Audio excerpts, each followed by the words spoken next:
Thank you all for being with us today for this Facebook Live panel on coping during COVID-19. We know these are challenging times.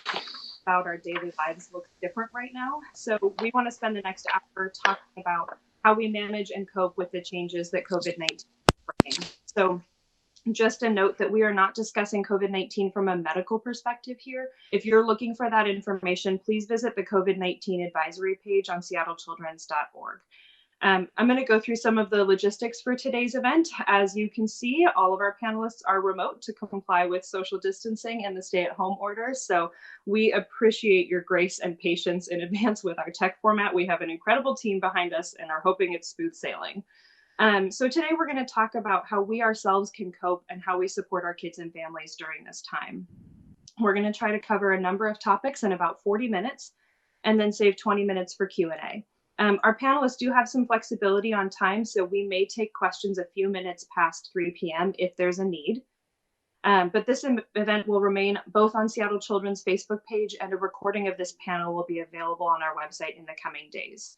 We do have a webpage that we'll be updating with resources and information, and that is seattlechildrens.org/coping, C-O-P-I-N-G, and COVID, C-O-V-I-D.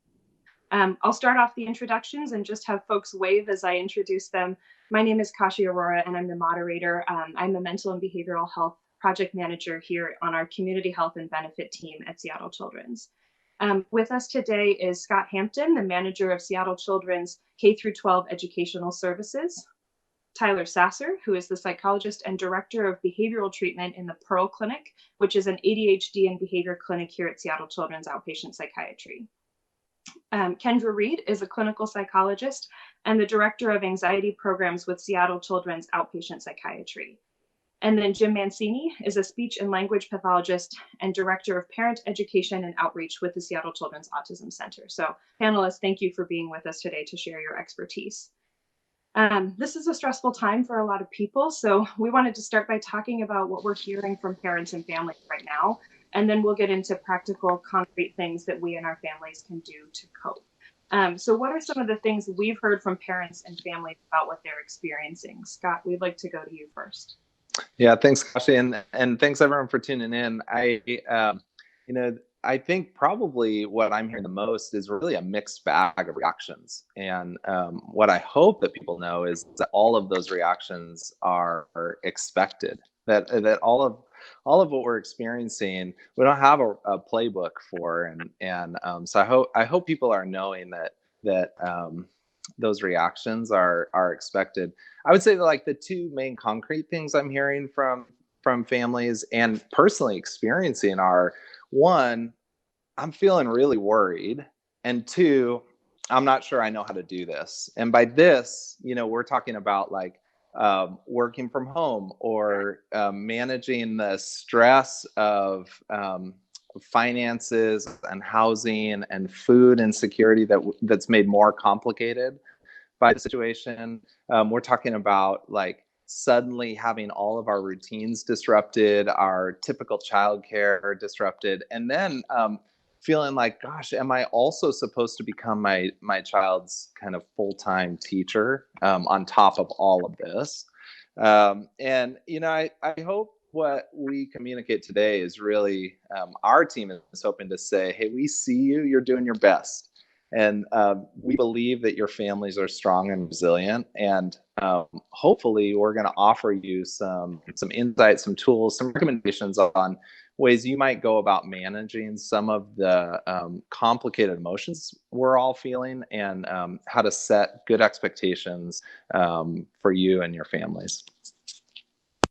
Thank you. And that's the perfect setup, because I think we know families and kids are experiencing a lot of different things right now. And we want to get right into things that we can do. So what we'll do is have each panelist take a couple minutes to share their expertise about helpful and concrete things we can do. And we're going to go to Kendra first.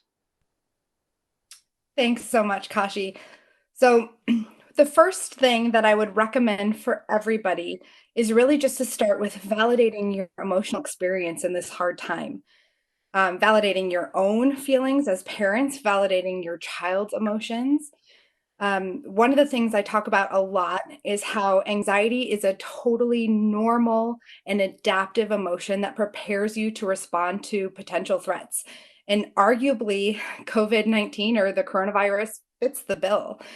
So feeling anxious is not at all an indication that you're doing it wrong.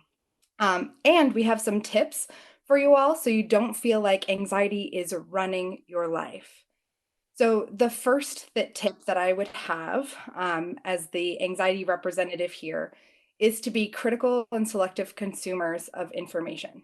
There is a ton of information out there. So learning how to sort through it becomes a really important task. As you work with your kids, I would recommend being honest with them about what's going on. You can correct misinformation, but avoid telling them not to worry or excessively reassuring them. We want to model how to get the facts of the situation from a few reputable sources like the CDC, local health agencies, talking to your children in language that they understand, and helping them learn how to check the facts. This is also really important because we need to become critical and selective consumers of our own thoughts. So anxiety does two things. It tends to make us overestimate the risk of a situation and underestimate our ability to cope with it. And our thoughts impact our behaviors, right? So we tend to start to see ourselves overdo things when we're really anxious. So starting to notice when your behaviors are guided by anxiety rather than the public health guidelines. So that means over examining your body for any potential sign of illness, right? Or over washing your hands or stockpiling resources, just doing things over and above what the behavioral or what the public health guidelines would recommend. So you really want to stop in those moments and say, what am I thinking? Is this thought true? Is this thought helpful? So what's the evidence that I can really point to help me evaluate my thoughts in this situation in order to help myself cope in a more healthy way? I think one of the things that's really hard about this is uncertainty. This is an incredibly uncertain time. None of us has the power to know exactly what's going to happen next. And the thing that's tough and important to note is that learning to tolerate anxiety or learning to tolerate uncertainty rather is a life skill. So it becomes really important to learn how to sit in these moments of uncertainty. And to all of this, I just want to add how important it is for parents to take care of themselves, to take a minute and think about how you are coping with your own anxiety and give yourself some time and resource to manage that. Not only for yourself, but also because you as parents serve as coping models for your children. So they are going to look to you to say, how safe, how resilient am I? How capable am I of coping with this stressor right now? So just a plug for you parents, none of us are going to do this perfectly. There's no such thing. But just to give yourself some time and space to care for yourself and cope with this yourself. Kashi. Thank you. Jim, we want to go to you next. Okay, well, hey all. And what we've been hearing a lot from our autism community is significant feelings of isolation. And, you know, I think that we're not seeing our colleagues, we're not seeing our friends, our kids aren't seeing their friends at school. We are all out of our routine. And they're, you know, especially as a lot of our kids really rely on different services, access to services, and a lot of those are on hold right now. So, it's that challenge to engage with others, and especially when everyone's recommending, you know, quote unquote social distancing, you know, and that term is pretty well.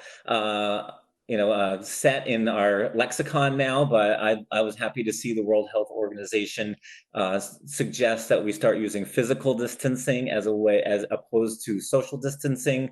You know, social behavior is so much more than physical proximity, right? And you can be very social with others without, you know, while maintaining the guidelines, right?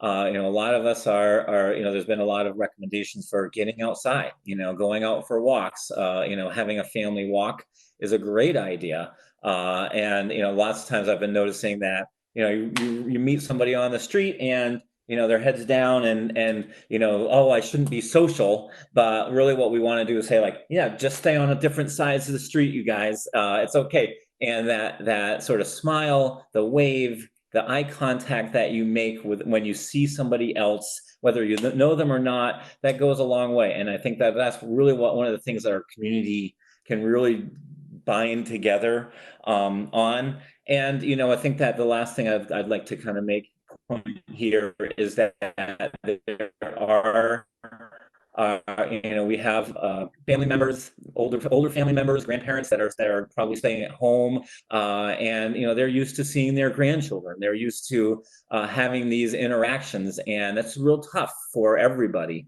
So really trying to think about how do you reach out. There's been wonderful technology that we've been able to see. And I've made more phone calls in the last week than I could probably, list in the last year to old friends. So, reach out, make those social connections, help your children make those social connections. We'll kind of talk a little bit more about some of those ideas as when we talk about setting up structure and routines. I think Tyler's next. Thanks, Jim. Yeah, thanks, Jim. I think what's been on my mind is that, and as I'm interacting with and talking with families, and what I'm hearing from them is that there's so many things competing, for parent attention right now. And I think, Kendra did a really nice job, kind of laying out how when there are things in our environment that are really stressful or anxiety provoking, that it's so natural for those to capture our attention. And I think, working from home is a common challenge, that's occurring right now, with the families, that I've been interacting with, and how, in some instances we're having actually more meetings maybe than we typically would because of the ease of having a video conferencing meeting relative to an in-person meeting. And so these, are just as humans in general, the greatest resource or most powerful thing that we have is our focus, our attention. And, when we, put that into our work, that really helps us develop and grow and, support our families and things like that. And when we put it into, there are other, I guess, downstream effects of putting it into, this information overload that I think that, Kendra was also kind of talking about there, that there's so much in the news and social media, and then also the downstream effects too of intentionally putting our attention into our families right now. And I think that that's really kind of where my mind is how we can be thoughtful about what we're giving our attention to and trying to have self-control over what we are attending to. And so really thinking, how do I, shower my attention on my, partner, my children, and myself, right? And all the things that are going to help me to cope and be healthy during this time. And so, I think the way that we'll kind of, move into, I think, in some of the later questions, just a little bit more about about how to be thoughtful and in control kind of our attention by, having something like a schedule or a routine. But I think really what we're talking about here is having like a degree of predictability in our life, when everything feels so unpredictable and out of kind of our control. And we do that by, really thinking through, like, when is my attention going to be on work? When is my attention needing to be up with my kids?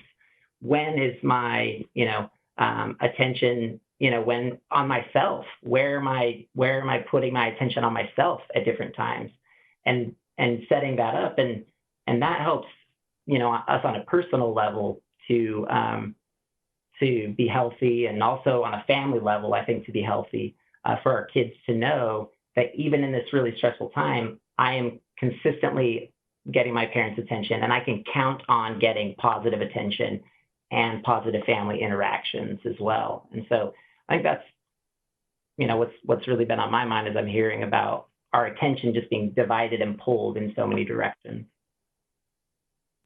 Thank you. Scott, we'll go to you last but not least. Yeah, actually, Tyler, a lot of that really resonates. I think, from an education model, if we look at the mandate coming from the state, the very first thing was, hey, can we make sure all the kids in our district are getting the meals they need, getting the nutrition they need? The second was, hey, can we make sure that our kind of first responders and healthcare workers have the childcare they need, so that they can really attend to the medical crisis that's unfolding. And third, they're saying, hey, we got to figure out how to extend learning. So you can think about that. The model of education has been developed over decades and is trying to reinvent itself in a couple of weeks. And it's going to be glitchy. There's risk of disenfranchisement for our students in the community and in our families, that remote learning really isn't a modality that works well for them. And the model of education is aware, eyes open to that risk, and trying to tread into it in a way that forms a partnership with families, while still taking the responsibility for the heavy lift of the academic learning. So I think from my perspective, what I'm hoping and what we're going to keep talking about today is that families really are focusing on themselves, so that they're creating a readiness to learn when the model of education is prepared to deliver teaching. So when we think about kids and their stress levels, and when we think about kind of the overall contextual and environmental needs that they have, those need to be met before we can really think about advancing learning. And so, that idea of predictability and structure and kind of emotional availability for our kids, it's going to be really challenging as we think about like all of the competing demands. And so from an educator's perspective, I would be saying, hey, families, give yourself a lot of grace. There's no guidebook for this right now. And despite what you're seeing on social media, no family has this all together yet. And so by building a routine of predictability, we can start to set a framework that later down the road, we could add some of that academic rigor and add some of those learning targets into a framework that was first built on rapport and emotional availability for our kids. Thank you. And we want to keep having that conversation about structure and routine, but I just want to highlight that all of you talked about the importance of that family connection and that mental wellness before we get to sort of what we would call task demand or asking things of our kids, and that really setting our families and ourselves up for success is a really crucial part of that.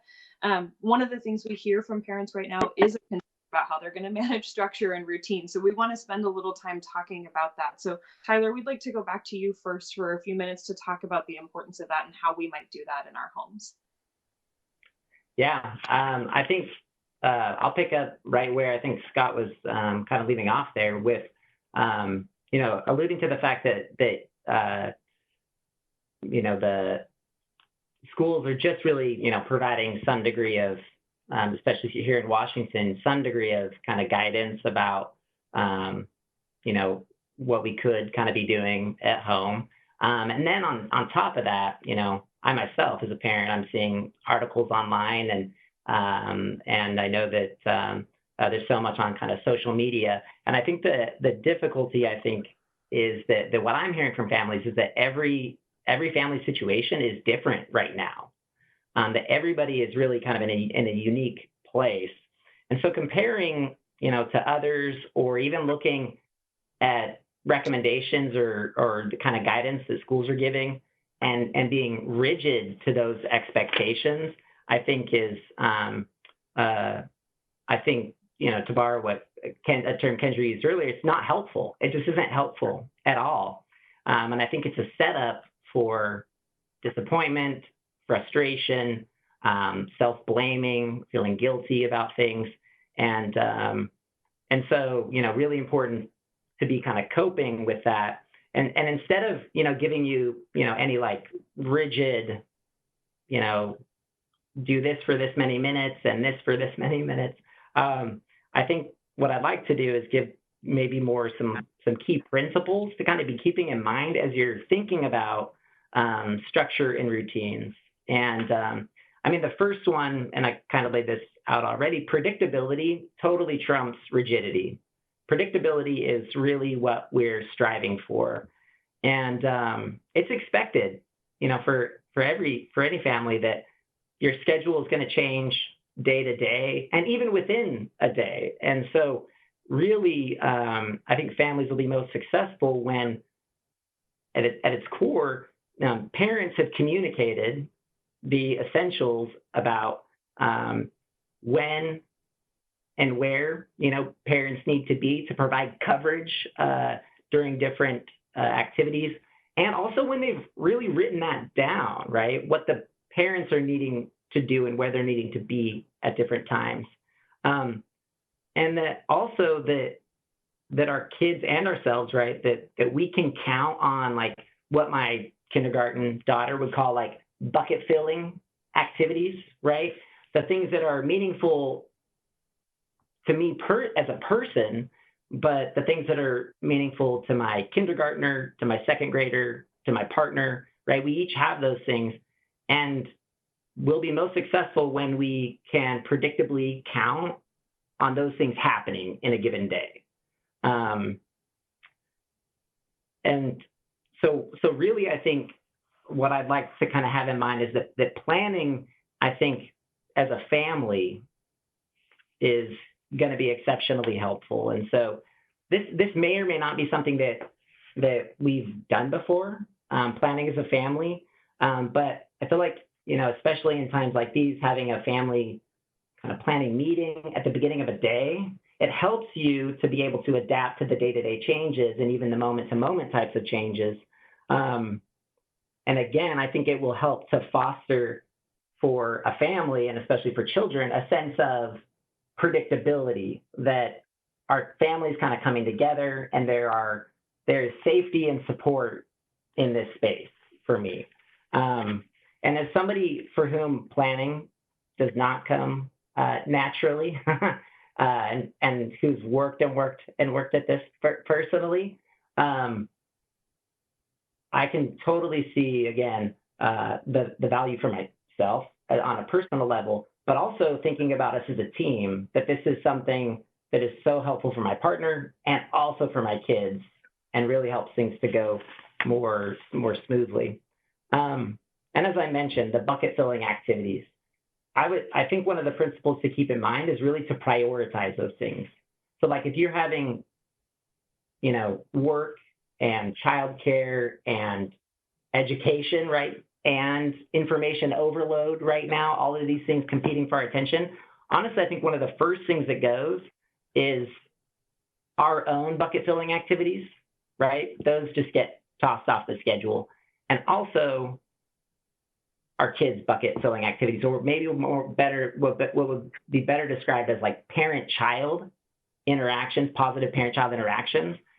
And I think prioritizing those, and that doesn't mean do them first thing before anything else, but when you're making your plan, those should be the first things written in somewhere, blocked out. When am I going to get some time to exercise, go for a walk, call a friend,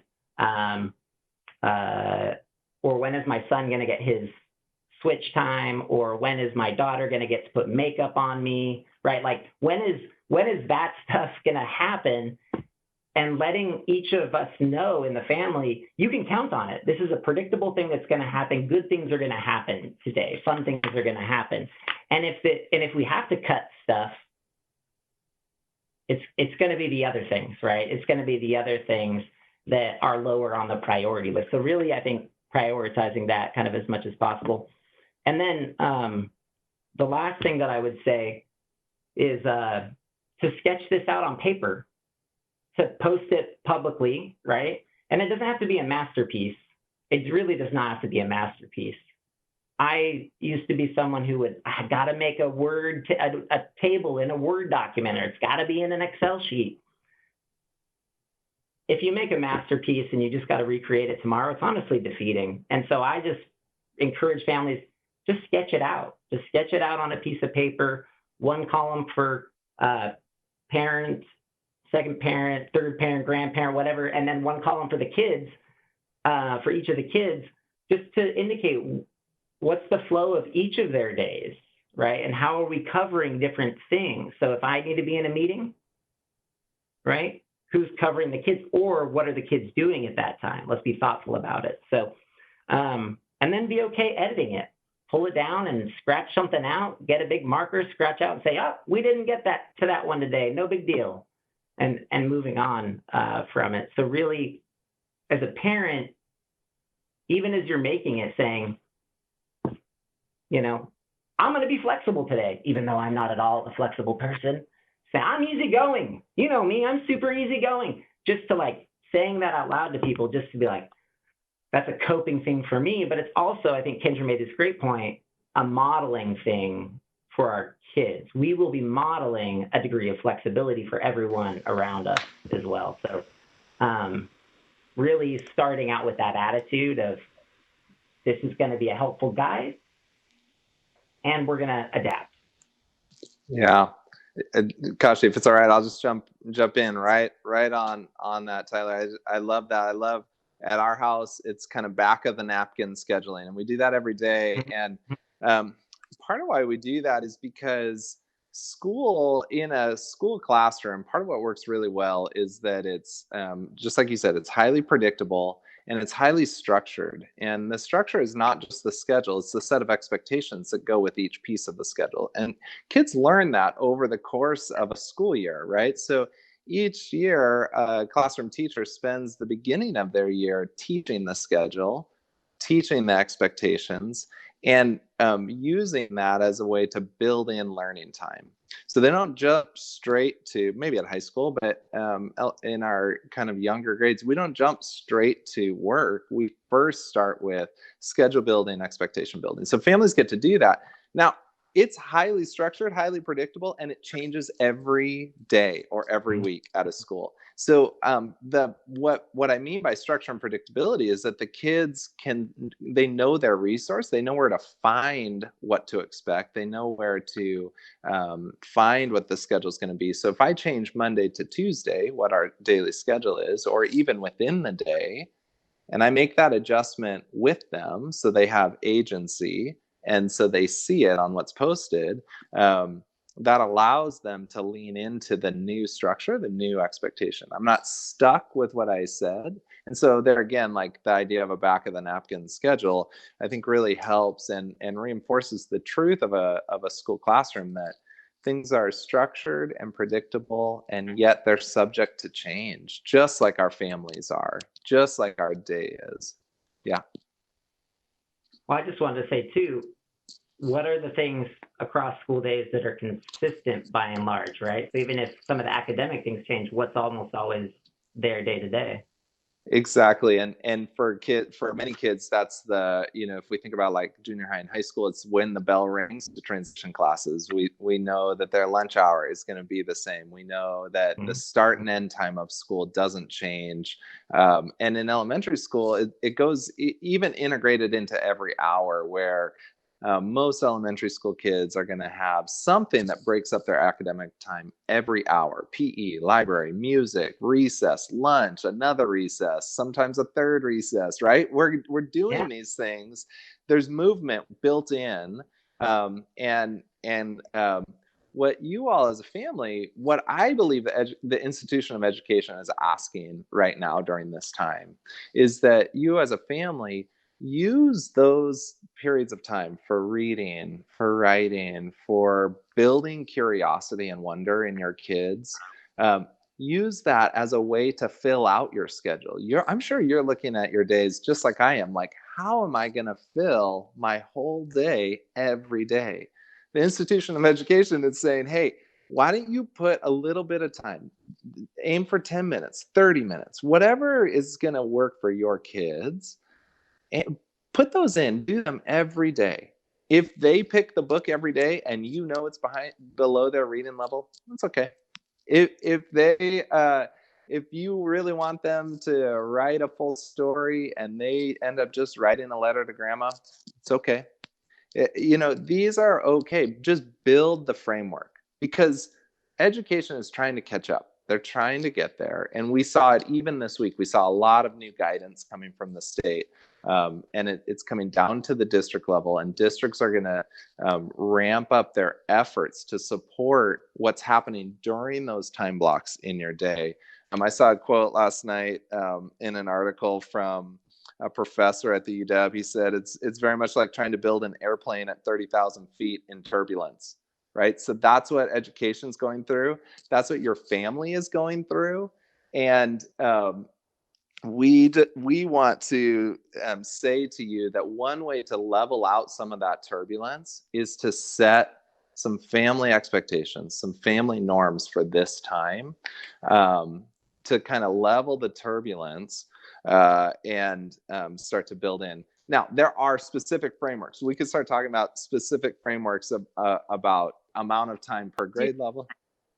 I want to pause you just because I got the video is paused. And so I think that let me check. I think you can keep going because it sounds like audio is fine, but I just want people to be aware that we're working on it. Sorry, Scott, go ahead. No, that's great. No, I was just saying, there are specific frameworks we could talk about for amounts of time per grade, right? So if we think about kindergartners, we're thinking 30 to 60 minutes a day of academics is more than enough. First to sixth grade, we're thinking 60 to 90 minutes. That's enough. Seventh and eighth graders, maybe we're looking at like 90 to 120, 100 to 120. And then our high schoolers, we're really starting to think about a longer block of time, maybe 120 to 180 minutes. That is not replicating a school day. Think about how long your kids are normally gone. You and your home aren't trying to replicate a school day. And you're not trying to engage in the power struggle of do this. You're trying to win buy-in from them. And ways you can do that is to just allow them agency now within your expectations of the framework of your schedule, and down the road, partner with your school to build in the new rigor. Thank you. And sorry to interrupt you. Technical difficulties are a thing. We want to go to Jim next to talk about how this might look for our kids and families who have an autism diagnosis. And the other thing we're hoping, Jim, you might speak a little bit about is that, the neurotypical world has a lot to learn from the autism world because of the strengths the autism community has around structure and routine and clear communication, even in times of uncertainty. So, Jim, we'll give you the floor for a bit. Okay, thanks, Kashi, and welcome back, everybody. I think you now can see us, which I'm sure you're really pleased with. Being able to see our great faces again. And you're right. But I would also say that routines, or the need for routine, is not unique to the autism community at all. In fact, every single one of us prefers predictability, prefers having a routine and some expectation, right?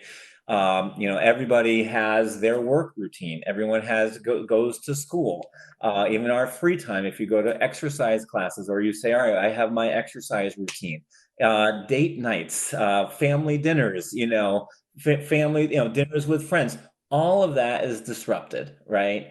And I think that what we are all trying to do, whether you have autism or any other diagnosis, is adjust. And we're all struggling with an adjustment period. And I think Scott and Tyler did a really good job of just kind of describing how certain systems are adjusting, and how families are needing to adjust.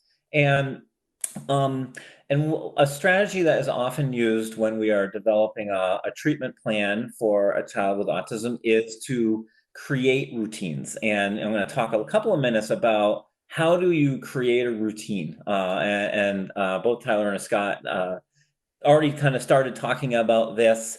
And the keys here, we're going to keep saying these words: consistency and predictability, right? And creating that schedule. So when you're thinking about establishing a routine, you're going to want to say, all right, well, we are going to start having some predictable activities. We're going to have some consistent things that your children and everybody are going to be able to predict and understand. All right, this is what's happening. Wake up, a standard wake up time. So Tyler talked about his kindergartner. I have teenagers. The standard wake up time is our biggest challenge, by far and away. I will reiterate the morning meeting, having a morning meeting where we say, all right, well, we're going to sit, whether you've got little kids or teenagers like mine, that establishes what's our plan, you guys. What are we doing? What are we going to do today? What are some things that, we all have to do every day? What are things that you need to do that are unique to, your specific day?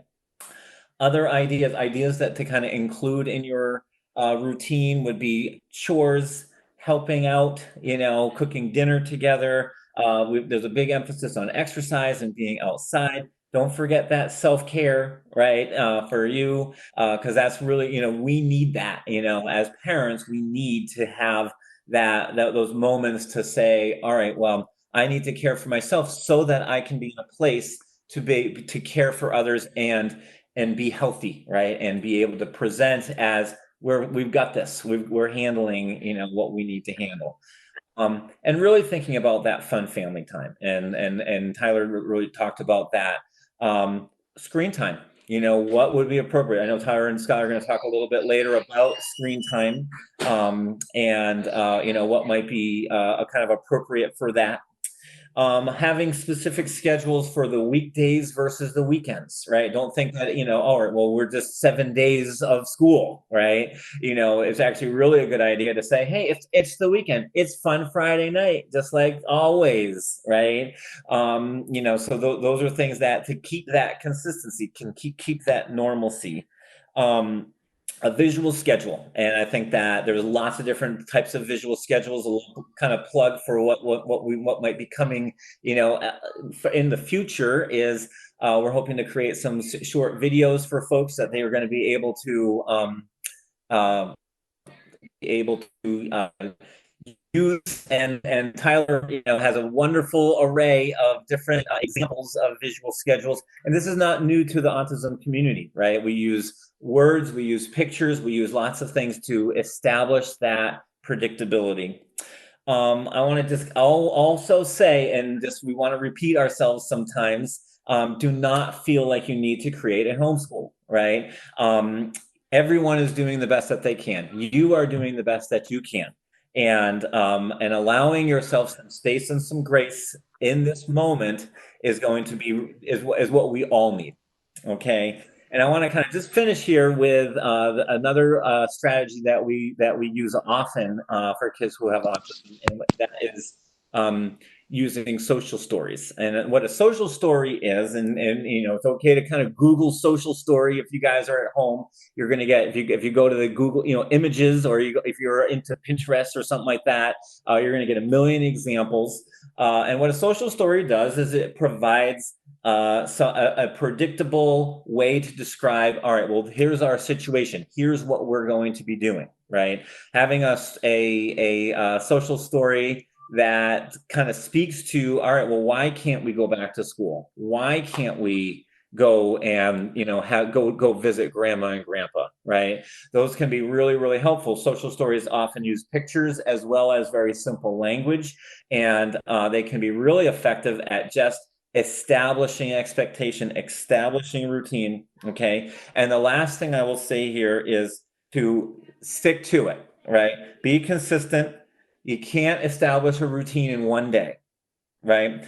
So give yourself time, right? And expect some pushback, right? We're all out of our routine. None of us, we don't change very easily as human beings. So, just anticipate that this isn't going to be, a day and Be flexible. Okay. Thanks, you guys. Thank you. I want to be thoughtful about time, and we do want to get to questions, but we don't want to miss the conversation that following up on, speaking of pushback, we might expect some of that, and we're all spending a lot more time in close proximity with our people. So there might be some challenging behaviors to manage. So we want to spend a few minutes talking about how we might manage some of those challenging behaviors before we take some questions. So Kendra, we'll go to you first. So really quickly, I just wanted to acknowledge that there are lots of big emotions happening, lots of anxiety, some grief over some of the things, the ways that our life has changed. And I just want to put a plug for how important it is to validate those emotions while still holding behavioral expectations. So our motto is often, every feeling is okay, but not every behavior is. So with that, I'm going to kick it over to Tyler, who's going to tell you how to keep those behavioral expectations. Sure. Yeah. Super easy. With these few tips, you will handle all the behaviors. What I'd like to do is just give, again, like a few principles kind of to keep in mind as you're, it could be homework expectations, it could be chores. And another thing that I'm hearing from parents is independent play, right? Let's just say I want my child to be able to play on their own for a chunk of time so that I can get some space, so that I can do another task, so that I can be on a conference call, and feeling a degree of frustration about not even getting, our kids to be able to engage in like a positive, fun thing for very long without coming in and asking for our attention. First of all, I think it just really shows how powerful our attention is. Our children desperately want our attention. And it's really important to control how we use that. I mentioned that kind of principle earlier. The first thing I would say is it's really critical to consider the developmental level of our kids. And so the younger that our kids are, or if they have a developmental disability or a mental health kind of challenge, we should adjust our expectations appropriately, again, both for how long they can independently do work, chores, or even independent play on their own. And so if we set an expectation out of the gate that they're going to be able to do 30 minutes or an hour, it's like let's say a kindergartner, like my daughter, is going to be able to do 30 minutes or an hour of independent work. Of course, we know that that's kind of an absurd expectation, but my meeting is an hour. So what am I supposed to do, right? I have to hold her to that expectation, right? It's not working for me. What I'd say is to work up to it. This takes practice, but it can get better is the thing that I think all of us are wanting to kind of give you confidence that it's repeated practice and giving yourself grace and space like that it can get better over time. But to start with small doses, right? So you might even ask your kiddo, how much homework could you do? Like how much math? Like how many minutes of math could you do? And they say 7 minutes. Like, sweet, 7 minutes. There it is. We're starting at 7. There we go. And today it's 7. And the nice thing about that, right, is you get a degree of buy-in, that then you can shower your positive attention on it instead of stretching it to an hour and you're showering your negative attention on that and also having your meeting disrupted. So what we really wanted to do is start super small, shower the positive attention, and our kids, they begin to grow in confidence. Oh, that I can do 7 minutes, I can do 10, I can do 15, I can do more and more, again, within limits. I mean, it's not going to just grow exponentially, but that's what really, really critical part of it. The other thing that we have to keep in mind is that setting our kids to a task and thinking, I'm going to sneak away and do my thing, and I'm not at all going to monitor kind of what they're up to or doing. Well, guess what? Your child wants your attention. So what are they going to do when they realize that they're alone?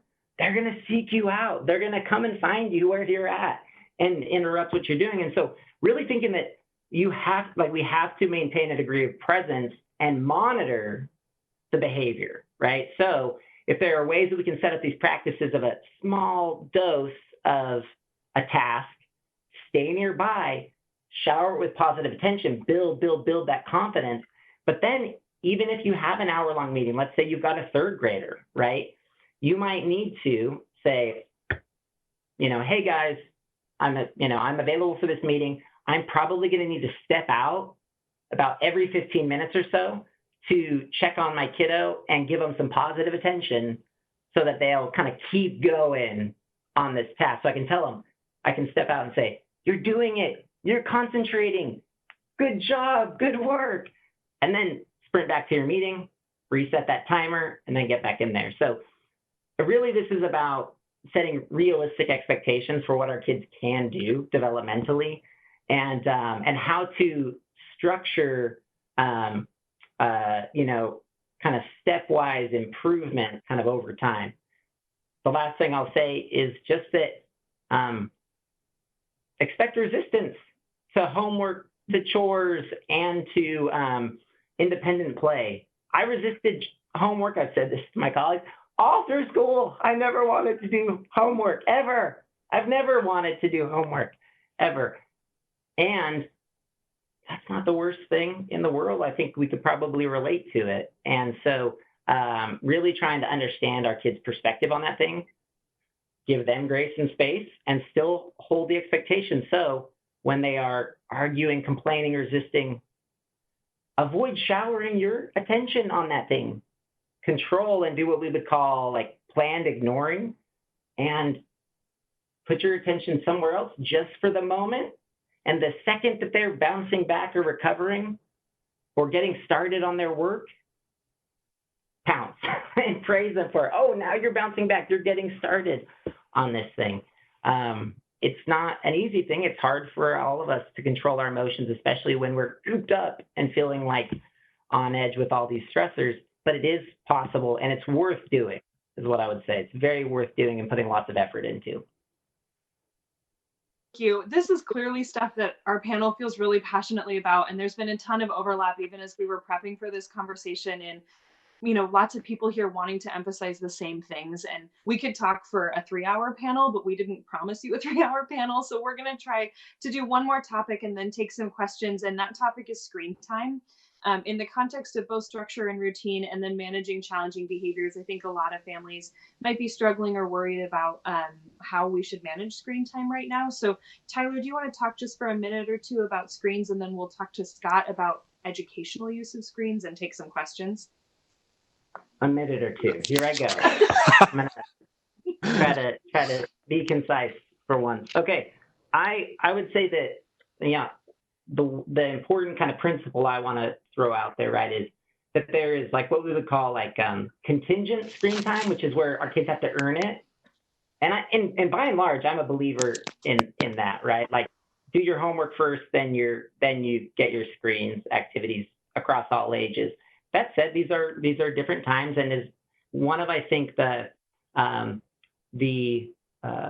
things that I would encourage is a bit of a blend of a system of non-contingent, meaning screen activities that our children don't have to earn, that they're built into the day and cannot be earned or lost. And what I'm going to say is that those are, of course, our kids' preferred activities, right? I just mentioned that, how I myself had never wanted to do homework. And I can definitely relate to the draw of screens. Screens are awesome. They are like almost better than everything, right? They are so great. And accepting that and saying, and leaning into it and saying, you know what, this, it's not going to be unlimited, certainly, but there are probably some ways that we can do unearned screen time, but as a family, where we can watch like a show together as a family, too, that our family is doing right now. Star Wars Rebels is one. Not that these are a Seattle Children's endorsement. I'm probably not supposed to identify shows specifically, but then also Lego Masters, right? These are great family experiences that lead into fun other activities that we can do together. And we would never take those away, right? That'd be a punishment for kind of on a family level. But then maybe setting up in small doses again, a little bit of screen time, a recess. Scott kind of hit on the flow of a typical school day, right? a little bit of homework, like a recess physical activity period, a little bit of homework, a little bit of screen time, a little bit of this, a little bit, like throughout the day, thinking of how to do it, where our kids first have to do a challenging or tricky thing, and then they get the payoff. And that's a nice kind of principle to have in mind, is saying to our kids, first do this, then you get this kind of payoff. And that's kind of how we would think about it, contingency. And then the last point that I would just make is, when you're doing that family planning meeting in the morning, and you need to be in a meeting, another really smart thing to do might be that you know, like that 30 minutes of screens is at the same time as your meeting, right? So your child's more likely to be engaged in it. So thinking about how their day flows together with your day over time. That was 2 minutes, right? Yeah, exactly. Yeah, it's such good information. We don't want to cut you off because we want to listen to everything you have to say. Scott, go ahead. Tell us about education. Yeah, I want to jump in and say the very first thing is, your kids' teachers love your kids and miss them terribly right now. They don't want to say to you as a family, hey, plug your kids into online learning, because they don't want to say that. But right now, some of our most robust resources exist in the online format. And so I guess I really want to put a plug out there for you to know your kids' teachers miss them, love them, cannot wait to get back to the social learning that occurs in their typical program. Now, just quickly, as it relates to advancing education or engaging in learning time via screens, I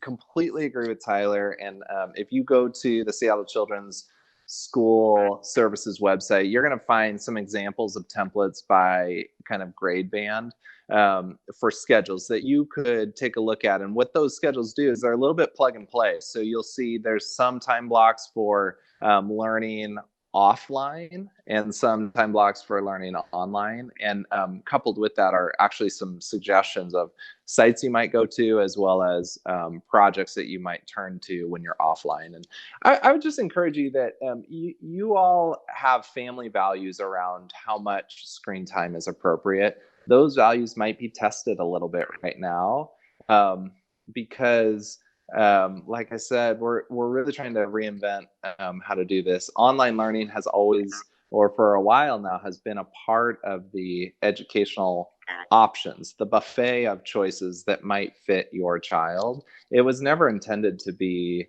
the option for everyone. And so there are some really good resources out there. I know our team at the hospital is trying to vet those and condense the list so you're not overwhelmed by the choices. There's some good ones out there. I would encourage you to allow your kids some time in that format, and then some time where you are incorporating some learning offline. And we have lots of ideas. Our team would love to talk to you about that. There's a lot of ideas on our website specifically about kind of projects and natural environment learning that we could kind of wax poetic about all day. Thank you, guys. We could clearly keep talking about these all day, and we want to be sure we get to questions. So we're going to put up a slide that has sort of the takeaway points that we have condensed, that our panelists identified as really the major things we want everybody to get out of this conversation.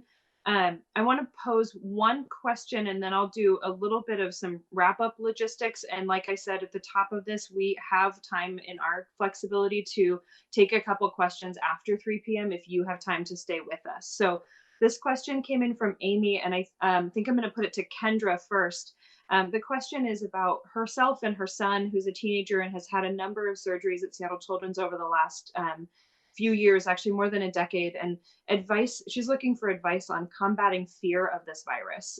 Can't even begin to concentrate on academics when the heaviness of the impact of COVID remains, and advice on the sadness that her teen is feeling about the loss of community and friendship. So Kendra, I'd like to start with you if you don't mind. Absolutely. So I'm going to tackle the anxiety and the fear side first. So I think this is a place where Sometimes when we feel really anxious, we can either go down the rabbit hole of our anxious thoughts or pivot and either just totally avoid even thinking about the things that are making us feel anxious.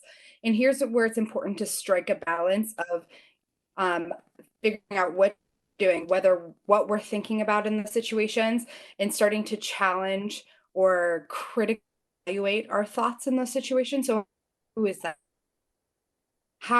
What am I worried about specifically in this situation as it pertains to COVID? How can I check the facts about that thought?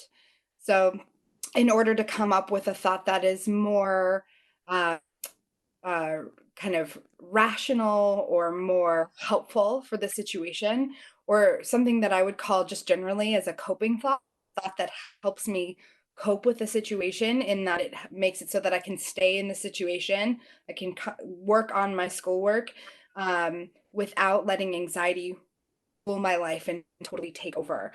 So you'll see some resources about anxiety and how to go through those steps in greater depth on our website. And I think our team will be linking some of these resources together, but there's some anxiety website and book lists that can help more specifically go through some of these steps.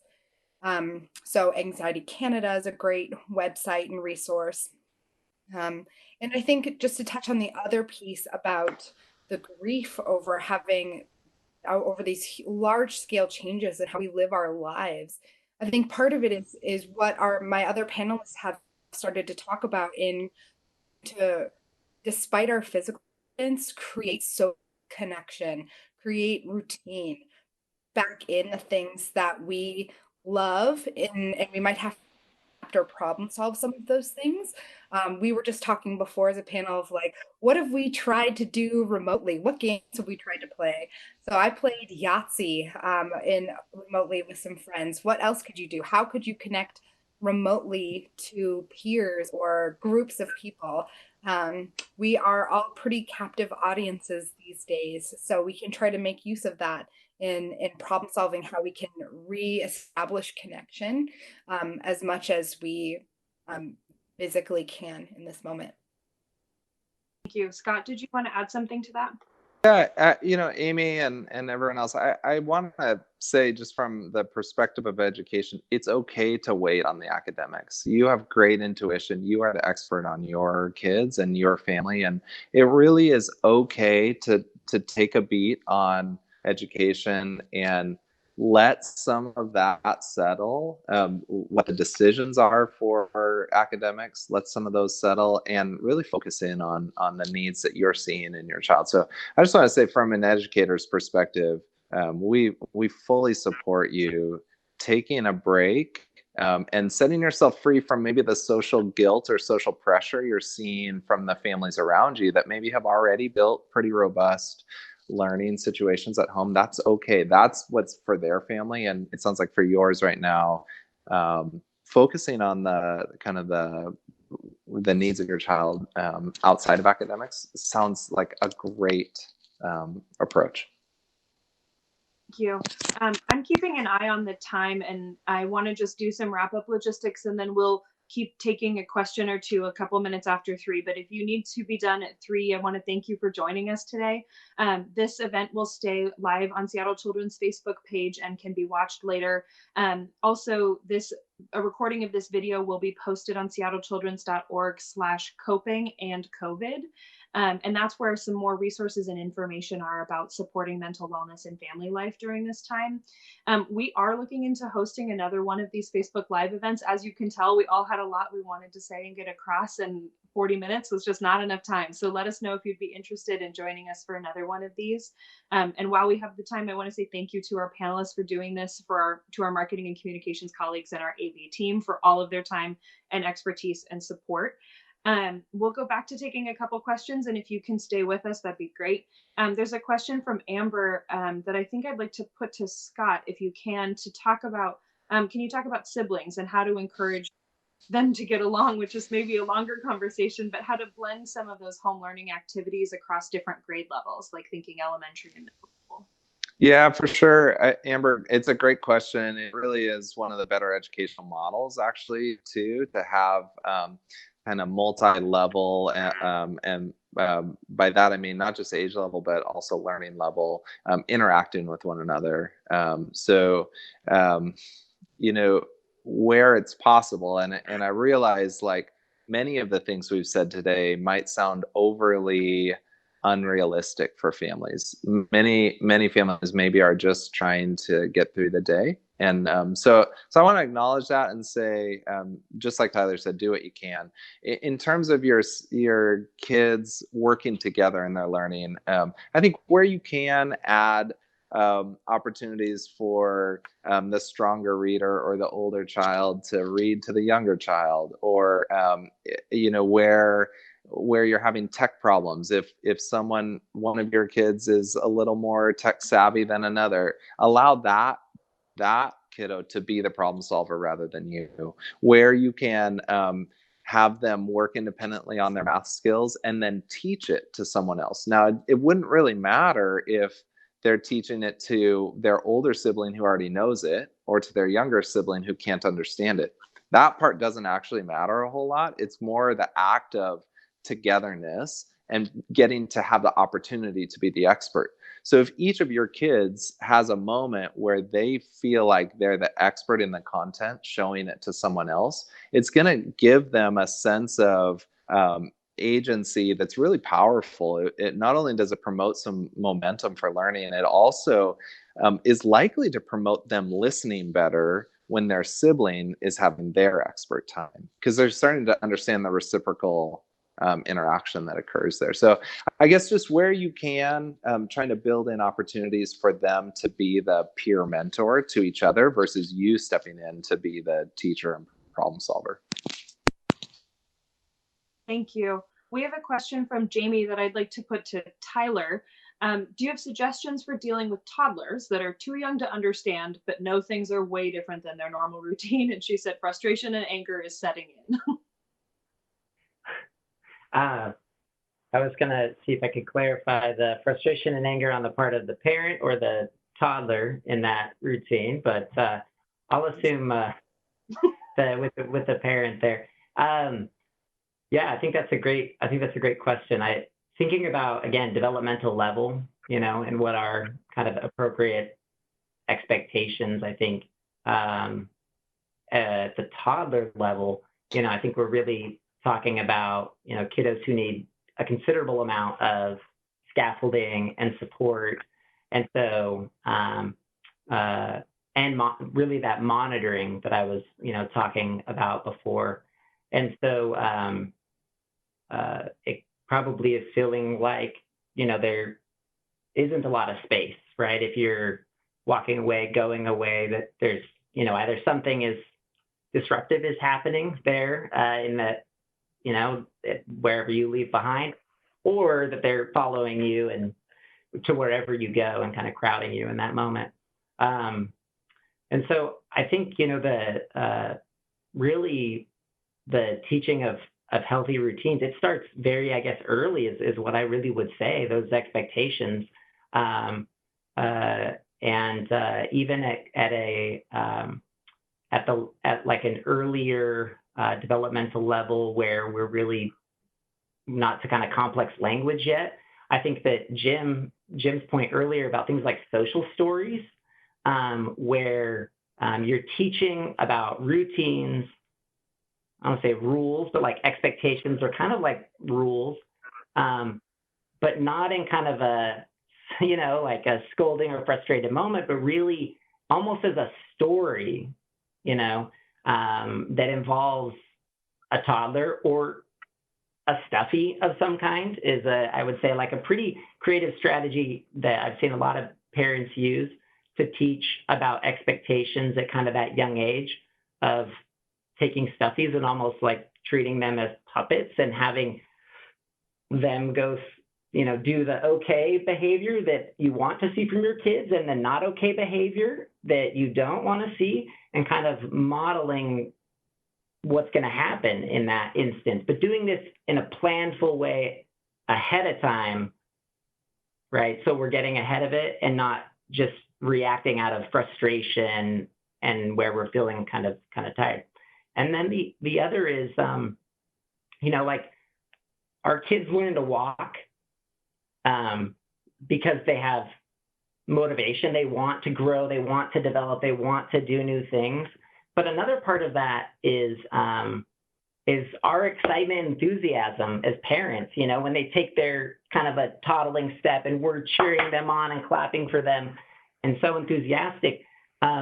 Taking that same really heavy kind of positive reinforcement approach, even for small things during these days, of looking for that bit of progress and really celebrating and cheering, almost like for a cheerleader perspective, which is what I often feel like what I am in a lot of the work I do, is you're doing it. Look, it's a little bit of progress. I know it doesn't feel like much, but you're doing it. And both with kids and with parents, right? It really feels that way. And so I think really leaning in to that positivity, and that we're really that cheerleader and cheering them on in their progress, I think is kind of a really important thing. Thank you. Jim, I think you had a comment just overall about the opportunity we have right now. Sure. And then I'll give you Absolutely. Yeah. And I guess right before I say that, I'd be remiss as a speech language pathologist if I didn't quickly talk about communication in toddlers and kids who have a hard time understanding, kids that, are intellectual and developmentally disabled population. They struggle right now because it's really hard for them to kind of understand, why are we doing this? What's going on? And really just thinking about how do you communicate with your children around what's going on, around how things are different.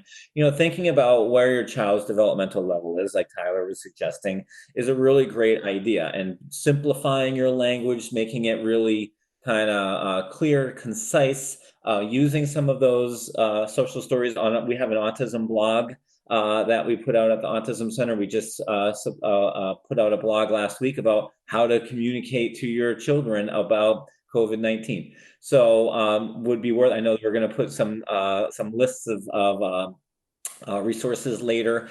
And then the kind of final comment I would have is really we can think about this as an opportunity. And I think that, an opportunity to learn new things, an opportunity to have new experiences. I think we can use the four of us, the five of us as an example.